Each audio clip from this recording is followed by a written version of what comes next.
In this video, we're looking at how we systemize the business. In simple terms, that means looking at how we deliver the product to the client and all the little details that go into that, such as stock control, invoicing, managing staff, managing suppliers, etc. So let's get started. So why is it important to look at this now? Well, the reason is because for us to grow the business, we first need to make sure we all know how to deliver what the customer is buying from us. Otherwise, we're going to get lots of orders, but not be able to deliver them. Lots of problems will come up along the way. If you employ staff in your business already, you've no doubt experienced the issue of staff not doing things how you'd like them to be done, or you might have had problems relating to either the quality of product being delivered, or clients not being happy with what's delivered, or just the problems with the process of delivering that product. And this all comes back to this point. Let me tell you the reason that all problems like this happen. It's because when people are involved, things are never as simple as they could be. That's because everyone interprets things differently. It's because there's emotions involved, whether that's your emotions or it might be your staff's emotions and how they think. And then it's about communication. Either you haven't communicated the requirements properly in a way that they understand, or something has happened and you haven't communicated the problem sufficiently for them to understand it in such a way that it doesn't happen again. Do you ever watch the TV programs with Gordon Ramsay or Alex Polisi where they go in and turn a restaurant or a hotel around after it's failing? If you look closely at each of these businesses, the problem always originates from one of these three areas. And the good news is, if you get this part right, you can take the business to whatever size you want to. If you've had a problem recruiting the right staff, or perhaps you just can't recruit any staff to do the job, then doing this solves that problem. I've got examples of this numerous times in our own businesses. For example, in one business, we had a major problem finding good estimators to quote contracts for us.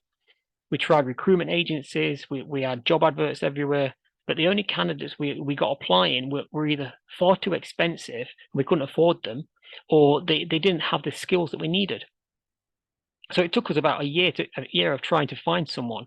And by the end of this time, we actually needed 2 estimators because we got so busy.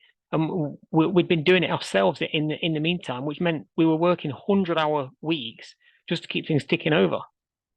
So along the way, during the year-long problem, I started to try out different people within the business, people that didn't have qualifications for estimating or experience in some cases, and I taught them what to do on a quote-by-quote basis. Getting some people to do one part of the tender, and then someone else, perhaps more technical, do another part of it. And in the end, I was just desperate to try anything, so I wouldn't have to do it myself anymore. But by doing this, I was really forced to go down this route, and I ended up training multiple people to do different elements of that estimating role. But another benefit of doing that was they didn't come with preconceived ideas of how something should be done that they'd learned in another company, for example. We were taking people with no experience of how it should be and training them what to do, exactly how we wanted it to be done. So these staff didn't need to unlearn what they already knew because they didn't know anything anyway. So how do you start with this process? The first thing to understand is that the whole business is just a series of processes. You do A, B, C, and that gets you to D. This process isn't difficult to do when you understand that this is all there is to it. So the very first thing you need to do is map out every process that happens in your business in its current state. So take that estimating example. We would map out when that tender came through the letterbox, what happened next, what happens after that, what happens after that, and who is responsible for each part. So it's really just taking what you do now and basically writing it down step by step in as much detail as you can get. That's the first step. Don't think about how it should be, but just how it is right now. The easiest way to do this is start with one area of the business and focus on that one area until you've completed it. So in this case, let's start with the client order process. Now, this is the high level process example of what might happen in your business when a client order or when a client orders something from you. And each of these levels might have additional processes detailing exactly how that part of that process works. So, for example, after the client issues you with the work order or purchase order, you then decide what materials or staff or equipment you'll need in order to deliver what the client wants. If it's a service business, for example, you're probably going to at least need a member of staff or perhaps an external third party. If it's something like an online eBay store, you're going to need that product that the customer is buying. If it's a construction company, you're going to need the staff, the materials for the work, and you might need equipment as well, like scaffolding or ladders or vehicles. So then you'll order those resources either from external suppliers, or if it's internal staff, then that ordering process would simply be either telling a resource manager that you need certain staff on certain days, or if you manage the staff yourself, then just writing it into the diary. But you can see that it doesn't matter how big or small your business is, you still follow that same high level process. And each of these processes has sub-processes. So you'll have a particular way of ordering materials from a supplier, for example. You might ask them for a quote first. You might use certain suppliers for certain types of resources. The way I think about this, if an alien walked into your business tomorrow, what would you need to teach them for them to do what you do in each area of the business? Now, there'll be certain things that need to be done with every process. We're not talking about how you do something, but more like certain milestones you have to reach so that you can say the process is complete. For example, these will be things you do already, but you do them without thinking. But going back to the alien, how would they know when they've completed the process? So for these, we use checklists. If you think about fast food chains like McDonald's, these are the ultimate example of having everything mapped out and systemized in a business. They've got checklists for everything. If you go into the bathrooms, you'll see a checklist on the wall stating that the bathroom was cleaned at 10 a.m., 11 a.m., 12 p.m., and who cleaned them. If you watch them preparing the food, you'll see that they have a checklist for which ingredients are included in each burger, how many minutes a burger is cooked for, how many slices of tomato are included. And then there'll be quality checklists, simple things such as, did you smile at the customer? Did you say, welcome to McDonald's? How can I help you? There'll be a checkbox to say whether the burger was put together properly or were the ingredients just thrown together in a box. It's the same in your business. If it's a cleaning business, for example, you'll have a checklist for cleaning the windows. You'll have one for cleaning the floors, and you'll have a checklist for quality checks, making sure the floors have been cleaned to a particular standard by your staff. So not only do your staff have checklists for their role, but you also have a checklist for yours. And that's why using this model, your business can grow to any size because it's no longer reliant on you. Anyone can do it.